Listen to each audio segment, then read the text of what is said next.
I own 3 Arc60s. It's that good. This is the Arc60 designed by Vertex, a value-packed 60% gasket-mounted keyboard sold by KineticLabs. They've been doing these in-stock drops since December, and they're doing their 4th and final in-stock drop soon.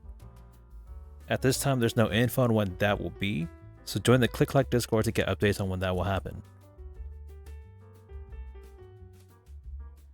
Now, as for why I decided to buy 3 of these, I personally just like the color, the design, and the sound of this board a lot. For about $330 after shipping and taxes, I don't know if I'll see another board like this that's this good at this price. Some of the colors are pretty unique among keyboards, and they also match with keycaps that I really wanted. The Allo Arc60 was used in the interest check for Damaki Jade, a keycap set I bought for the Allo Arc60. PBT Fans Vior matches the Arcane Arc60. I decided to keep the Arcane Arc60 just for that set. My first GMK set, GMK Lavender, that seemed like it would be a perfect fit on this matrix-coated Taro Arc60. The design is much better than a lot of other keyboards with a similar price point as well. A lot of boards tend to stick to straight edges, flat faces, or the typical box on wedge design even at this price point, which is something you'd expect from budget boards like QK or Zoom. Sometimes even more expensive keyboards can look flat on each side. I appreciate that the sides of this keyboard aren't completely flat and that it's got this chamfer or this cherry lip going around the whole top piece of the board, and that I don't have to flip the board over just to take it apart.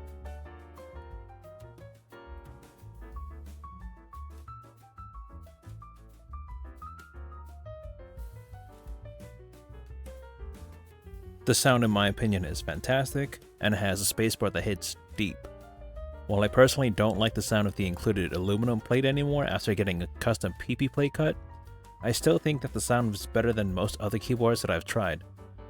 Right now, this is my favorite sounding board in Plateless and with my PP plate, and people have described this board as a board that doesn't need foam. That's been a common saying from what people have said about the board. Of course, you can use foam if you want to, but this keyboard can be thocky or clacky without the use of foams. It doesn't need to use foam as a crutch for its sound, or even for case ping. I didn't have any issues with the Arc60 having case ping. Being priced at about $320 to $330 after shipping and taxes, at least to the States, there's a lot of value from the fact that it's in stock. You're also paying for DHL Express, which delivered to me in about 2 days somehow. The machining of all these curves, which normally raises the price of manufacturing, the 2 PCBs it comes with, and a unique mounting design, and the sound. Now, if you were previously interested in the matrix coating that was offered in round 3, it's no longer being offered in the final round of in-stock sales, unfortunately. No reason was really given, but I assume it's more because Matrix is being busy with their own group buys. If you're considering looking for it in the aftermarket, I still recommend it. It looks and feels great. The texture kind of reminds me of like a smooth stone with a little bit of texture. When I first built my first Arc60, I could hear my desk vibrating every time I typed on it. You can use the included taller bumpons that the Arc60 comes with now to eliminate the desk reverb, but it can also make the board sound a lot thinner. The shorter bumpons it comes with might be a bit too soft, and that lets the bottom of the board slightly touch your desk mat.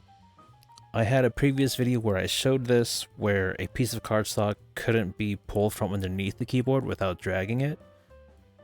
So there was barely any space under the board, and the bumpons were almost useless in that sense.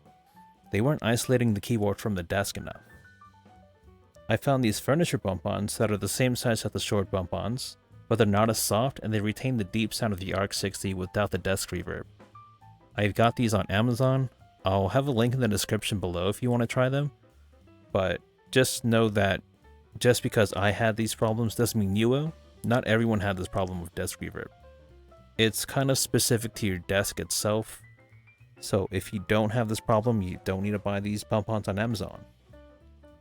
And so one of the cooler things about this board is that it comes with 2 PCBs, one hot swap for using with a plate, and one soldered for using plateless. It's a great board if you've never tried plateless and you don't want to commit too much to buying a whole keyboard for it.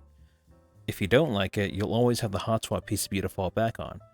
If you're looking for a great sounding 60%, I highly recommend this keyboard. If you're looking for something a little nicer than QK or Zoom keyboards, something with more bang for your buck above $250.